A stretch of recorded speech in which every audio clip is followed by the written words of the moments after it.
Hello बच्चों, कैसे हो सभी। हम पढ़ रहे हैं class 10th math Hindi medium. अपनी एक्सरसाइज चल रही है 3.6। तो 3.6 का प्रश्न नंबर हमने पहला था जिसमें एलसीएम ज्ञात करने थे, वो हमने सॉल्व कर लिया।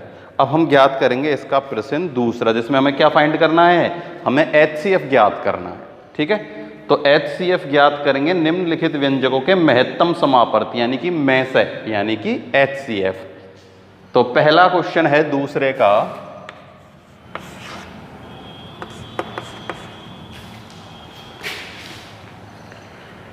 a की घात 3 b की घात 4, a की घात 3 b की घात 4, a b की घात 5 और तीसरा है अपना a की घात 2 और b की घात 8, a की घात 2 और b की घात 8। ठीक है, तो हमें क्या निकालना है, एचसीएफ निकालना। तो देखो इन सब के मैं क्या कर देता हूँ, गुणनखंड कर लेता हूँ। a की घात 3 b की घात 4, इसको कैसे लिख सकते हैं, a Guna a, b Guna b गुना में b। अब है अपने पास a b की घात 5, इसे कैसे लिख सकते हैं, a b Guna b Guna b Guna b गुना में b, 5 बार b। अब है अपने पास a स्क्वायर और b की घात 8, तो a स्क्वायर और b की घात है 8 टाइम। ठीक है, 3 4 5 6 7 और 8। अब हमें निकालना है HCF यानी कि हाईएस्ट कॉमन फैक्टर, यानी ऐसी बड़ी से बड़ी संख्या जिसका इन तीनों में क्या चला जाए, भाग चला जाए। ठीक है, तो हम क्या करेंगे, तीनों में जो चीज़ कॉमन है ना उसको ले लेंगे। जैसे देखो a और यहाँ a स्क्वायर है तो इसको भी a गुना a लिख लेते हैं। ठीक है, तो a एक तो आ गया a। ठीक है, अब यहाँ a है, यहाँ नहीं है, यहाँ a है, तो a को हम नहीं लिखेंगे, यानी तीनों में होना चाहिए उसी को लेंगे। ठीक है, फिर लेते हैं b, तो यहाँ में केवल एक ही a है, तो एक ही a है तो हम एक ही a लेंगे, क्योंकि इसमें और a नहीं है, इनमें चाहे हो कोई फर्क नहीं पड़ता। अब देखो b कितनी है, 1 2 3 4, इसमें कितनी है, 1 2 3 4 5 और इसमें है 8, तो सब में b कितनी कितनी है, 4 4 4, तो b है ही। देखो 1 जोड़ा, 2 जोड़ा, 3 जोड़ा और 4 जोड़ा, यानी कि b की घात कितनी आ गई, 4। तो वो चीज लिखते हैं हम इसमें जो तीनों में क्या है, उपस्थित है, तीनों में कॉमन है। तो तीनों में कॉमन एक तो है a और b की घात कितनी है, 4, तो a b की घात 4 अपने पास इसमें आ गया कॉमन नंबर। तो ये हो गया अपना HCF दूसरे का पहला। अब करते हैं दूसरे का दूसरा। दूसरे का दूसरा है 16x square y square, 16x square और वाई स्क्वायर, और फिर है 48x की घात 4 और y की घात नहीं, z है, क्या है, z। तो दोनों के गुणनखंड कर लेते हैं। गुणनखंड करना तो सिंपल है, देखो 16 के करते हैं, 2 दूनी 4 दूनी 8 दूनी 16, यानी कि 2 गुना 2 गुना 2 गुना 2, 2 दूनी 4 दूनी 8 दूनी 16। x स्क्वायर तो x गुना x, y स्क्वायर तो y गुना y, फिर है 48, तो 16 32 16 30 48, यानी कि एक 3 और ज़्यादा हो जाएगा इसमें, है ना। x है अपने पास 4 और z है अपने पास 1। ठीक है, तो देखो अब जोड़े बना लेते हैं। एक जोड़ा बन गया 2 का HCF। ठीक है, तो एक जोड़ा बन गया 2 का, गुना दूसरा जोड़ा बन गया 2 का, गुना तीसरा जोड़ा बन गया 2 का, गुना चौथा जोड़ा बन गया 2 का। अब देखो यहाँ 2 खत्म हो गए, यहाँ भी खत्म हो गए, मतलब यहाँ तो एक और यहाँ भी खत्म हो गए। देखो 3 यहाँ है पर 3 यहाँ नहीं है, तो इसलिए हमें 3 से कोई मतलब नहीं है। अब देखो 1x और 2x, तो यहाँ x खत्म हो गए, तो यानी कि आ गया x²। यहाँ y है और यहाँ z है, तो इसमें तो z नहीं है और इसमें y नहीं है, इसलिए y और z को हम नहीं लिखेंगे। तो अपना हो जाएगा 2 दूनी 4 दूनी 8 दूनी 16x²। तो ये 16x² ऐसी बड़ी से बड़ी संख्या है जिससे इन दोनों में हम भाग दे सकते हैं। देखो 16x² का भाग इसमें भी चल जाएगा, y² बच जाएगा, इसमें भी चला जाएगा, ठीक है। तो 3 बच जाएगा, x² और z बच जाएगा, ठीक है, पर भाग तो जा रहा है। तो ये हो गया अपना दूसरे का दूसरा प्रश्न।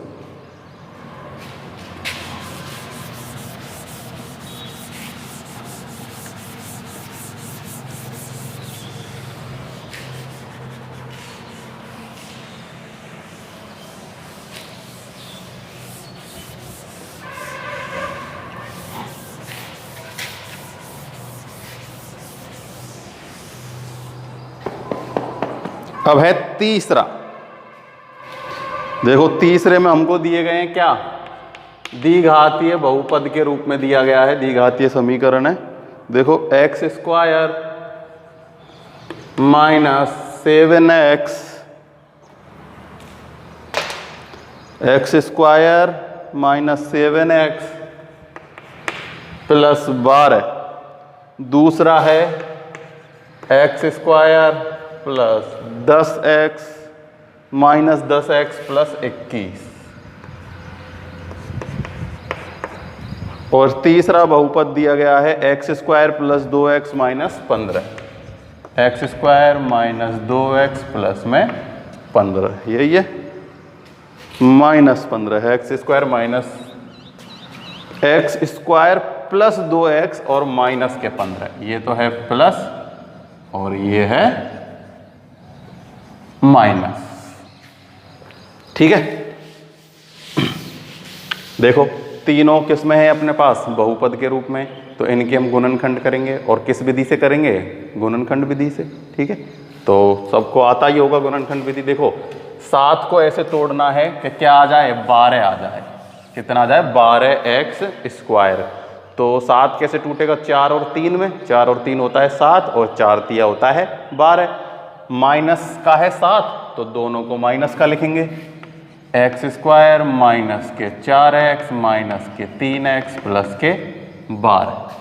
तो देखो दोनों को जोड़ने पर माइनस के 7x आ रहा है और गुना करने पर प्लस के 12x² आ रहा है, ठीक है। तो इन दोनों में से कॉमन आएगा x - 4, यहाँ कॉमन लेते हैं माइनस का 3, तो x - 4, ठीक है। तो ये हो गया अपने पास, एक तो हो गया x - 3 और एक हो गया x - 4। तो इसके गुणनखंड तो ये आ गए x - 3 और x - 4। अब इसके करते हैं, देखो 10 और 21 यानी 7 तिया 21, 7 तिया 21 होते हैं और 7 और 3 10 होते हैं। तो x² माइनस के हैं तो दोनों माइनस के आएंगे, 7x - के 3x + के 21, ठीक है। इन दोनों में से x कॉमन आएगा तो x - 7, यहाँ से कॉमन आएगा माइनस के 3, तो x - 7। ये हो गया x - 3 और x - 7। ये इसके गुणनखंड हो गए। अब करते हैं उसके गुणनखंड, ठीक है। तो देखो 2 और 15, तो 15 के गुणनखंड कैसे होते हैं, 5 तिया 15, तो 5 में से 3 घटा देंगे तो 2 आ जाएगा। प्लस के 2 है तो 5 को प्लस का ले लेंगे, 3 को माइनस का ले लेंगे। तो x² + के 5x - के 2x और ये हो जाएगा - के 15, ठीक है। तो यहाँ कितना, सॉरी 3 आएगा, यहाँ कितना आएगा 3, 5 तिया 15 और 5 में से 3 गए तो 2। x कॉमन लिया, x + 5, यहाँ से हमें x + 5 लाना है तो माइनस का 3 कॉमन लेना है, x + 5, ये आ गया x + 5 और x - 3। तो अब तीनों के अपने पास गुणनखंड आ गए। अब हम क्या देखेंगे, ऐसा पद जो तीनों में कॉमन है वो अपना हो जाएगा HCF। तो HCF बराबर, देखो तीनों में क्या कॉमन है, x माइनस 3, x माइनस 3 और x माइनस 3। ठीक है, x माइनस 4 इसमें है, इन दोनों में नहीं है। x माइनस 7 इसमें है तो इन दोनों में नहीं है। x प्लस 5 भी इन दोनों में नहीं है। ऐसी चीज जो तीनों में उपस्थित है वो क्या है, x माइनस 3। तो अपना HCF क्या आ जाएगा, अपना HCF आ जाएगा x माइनस 3। तो गुणनखंड करके ये ही चेक करना है कि ऐसी क्या चीज है जो कॉमन है। जो चीज कॉमन है वो अपना HCF है। तीसरा हो गया। अब करते हैं चौथा।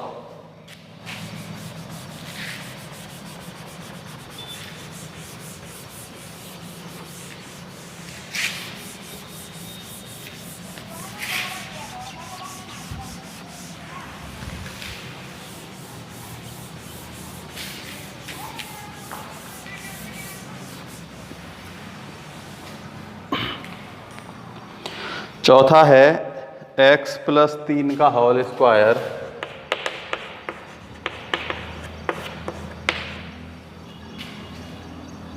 x माइनस 2,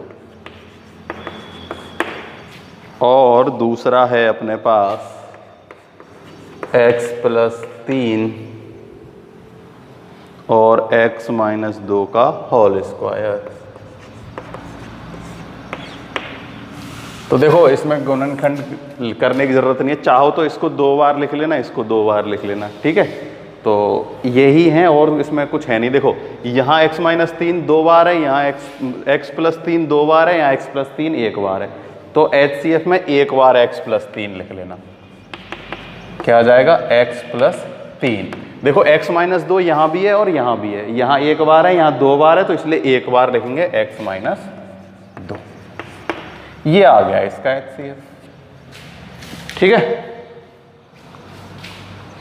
x प्लस 3 और x माइनस 2। अब है अपने पास लास्ट पांचवा। पांचवे में हमको करना है 24 ही है ना, 24 6x की घात 4 माइनस x की घात 3। वही तरीके के हैं जैसे हमने LCM में किए थे ना, क्वेश्चन सेम वही है, बस उनमें LCM निकाला था, इनमें HCF निकालना है। तरीका भी वही है ना, ऐसे ही हल करेंगे जैसे उनको हल किए थे। बस ये है कि उसमें तो हमने एक भी पद को छोड़ा नहीं था, सब पद को लिख लेते थे। इसमें हम क्या करते हैं, केवल उन्हीं पदों को लिखते हैं जो दोनों में उपस्थित होते हैं। तरीका वही है इनके गुणनखंड करने का। ठीक है, एक पद तो अपने पास ये है। दूसरा है 20 6x की घात 6 प्लस 3x की घात 5 प्लस में x की घात 4। ठीक है, इनके गुणनखंड करने हैं। तो देखो इस बाहर वाले नंबर के गुणनखंड तो अपन ऐसे ही करेंगे जैसे 24 है, तो 24 का गुणनखंड क्या होगा, 2 गुना 2 गुना 2 गुना 3। 3 दूनी 6 दूनी 12 दूनी 24। इसके तो ये हो गए। अब हमें इसके गुणनखंड करने हैं।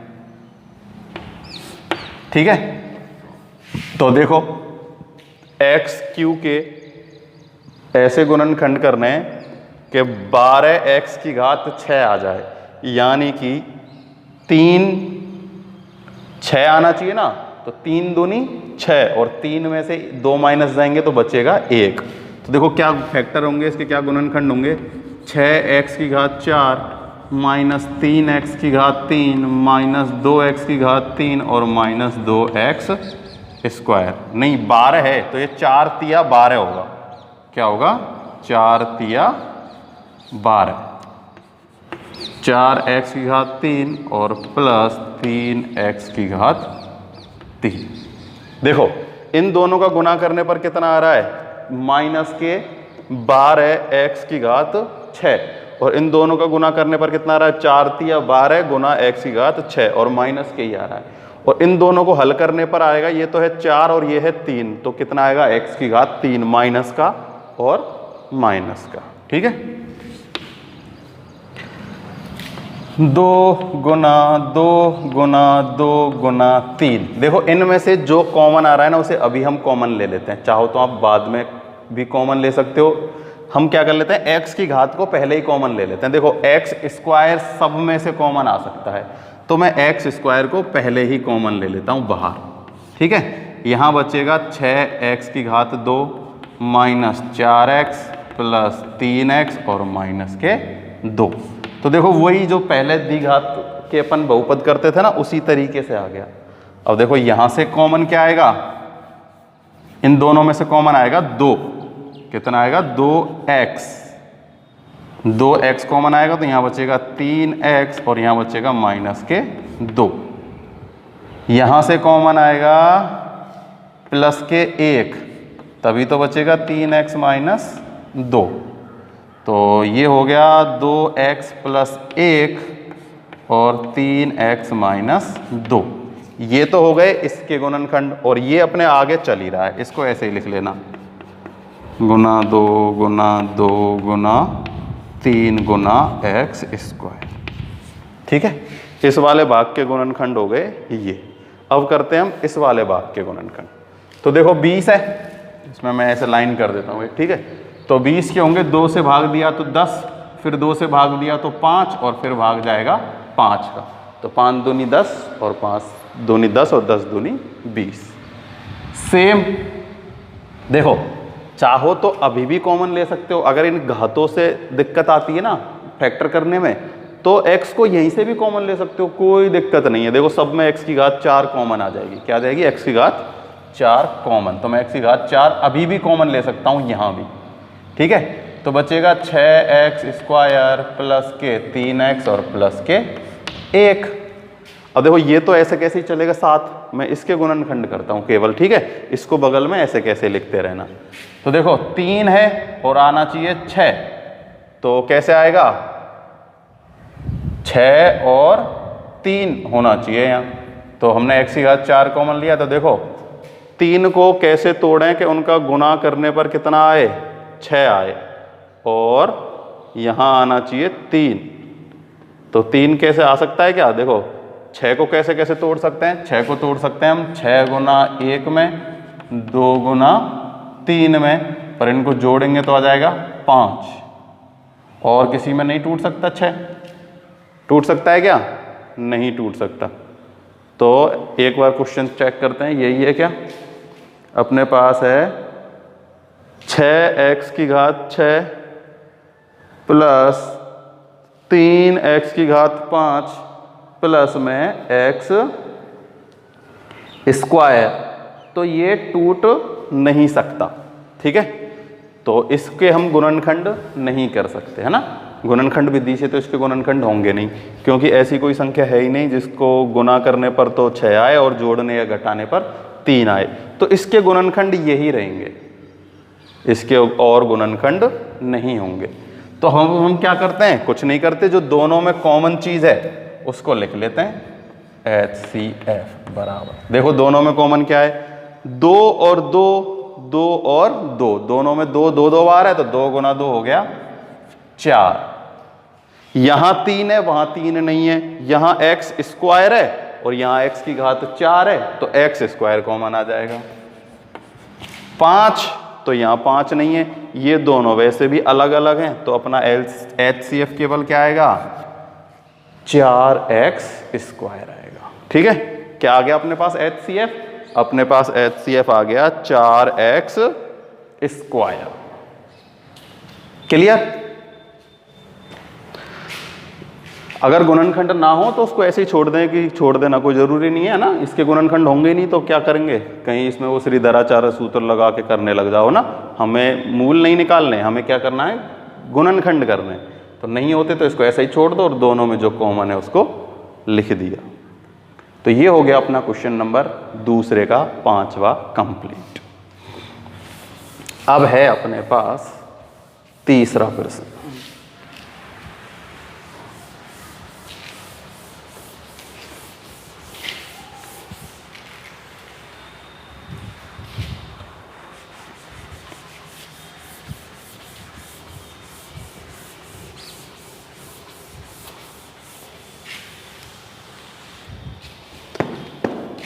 तीसरा प्रश्न अपने पास है, यदि ux बराबर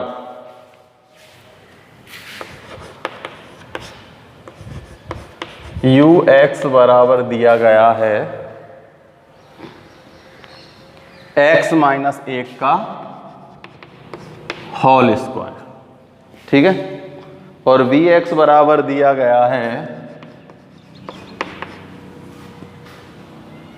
एक्स स्क्वायर माइनस 1, ठीक है। ux तो है x माइनस 1 का होल स्क्वायर और vx है एक्स स्क्वायर माइनस 1, यही है ना।